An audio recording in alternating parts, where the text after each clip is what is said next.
మనము సమాజంలో ఎదిగిపోయాం అనేటటువంటి దానికోసం ఏం చేస్తున్నాం అంటే చదువుకున్నటువంటి వాళ్ళు నా బిడ్డ నాకంటే ఎదగాలి, ఆ తర్వాత వాళ్ళు నాకంటే ఎదగాలి.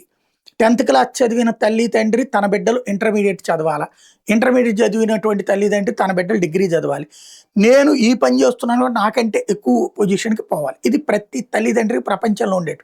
దీనికోసం తమ బిడ్డల్ని చదివించడంలో చైతన్యం ఉండాలా, లేకపోతే ఆ బిడ్డల భవిష్యత్తును గురించి ఆలోచన ఉండాలి. అలా కాకుండా మనం ఎక్కువ మందిని కంటే చూడలేము అన్నటువంటి ఉద్దేశంతో పిల్లల్ని కండం మానేశారు, లేకపోతే పెళ్లి చేసుకోవడం మానేశారు, బాధ్యతలు తీసుకోవడం మానేశారు. పర్యవసానం రాబోయేటటువంటి రోజులు ప్రపంచం మొత్తం అనుభవించబోతోంది. యూరప్ సమాజంలో మొత్తం పుట్టినటువంటి వాళ్ళు 3.8 మిలియన్ల జనాభా అయితే నైజీరియా ఒక్కచోటే 4 మిలియన్లు పుట్టారు.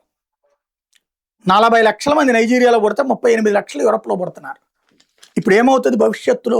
నువ్వు నీ బిడ్డని బాగా చదివిస్తావు, ఉద్యోగాలు చేపిస్తావు, ఒక్క బిడ్డే, ఆ తర్వాత ₹1 కోటి సంపాదిస్తావు, 2 కోట్లు సంపాదిస్తావు.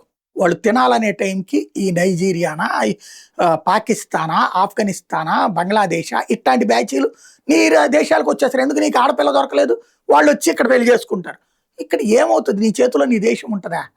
ఇది ప్రపంచం అంతా ఆలోచించాల్సిన సందర్భం.